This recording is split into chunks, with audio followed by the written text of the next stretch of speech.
feel like we... Well, we are the conduit. We are not the event. We're reflecting what these very brave people did. TheGreenGirls.com. In that trial, and the courage it took to take up the case in the first place and to shoulder it and carry on and see it to the end. We are just an echo of their voice, and so gosh, it's very satisfying to be a part of that. I think it's historic. This case, the two of them come together, which gives this case such gravitas, and urgency. And what's at stake here is fundamental American law. You can't unring a bell, as the saying goes. You cannot give or protect a certain right of someone in our culture and then take it away. That's what this case is about, and this is a fundamental issue, and it has to be settled in a court. As Mr. Olson said, some judge is going to decide on this.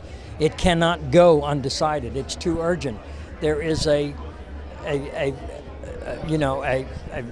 segment of our population that is discriminated against, that is not allowed in on full American citizenship, and they are American citizens. And I go all the way back to struggling during the civil rights days for during the civil rights struggle in our country for blacks. And as Reverend King said then, it's you fight a moral issue because you cannot not do it and be yourself. You do it for yourself. The old saying, if you don't stand up for your neighbor when they come for him, there won't be anyone to stand up for you when they come for you. So that it's our country is about basically all for one and one for all, or it's all for nothing. So I think that's what this trial and this issue is reflecting in our culture. It has to be dealt with. It cannot be ignored anymore.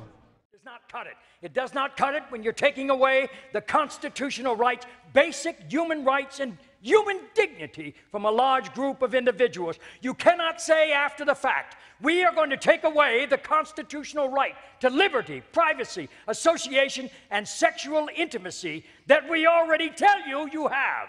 That is not acceptable. It's not acceptable under our Constitution, and Mr. Blankenhorn is absolutely right.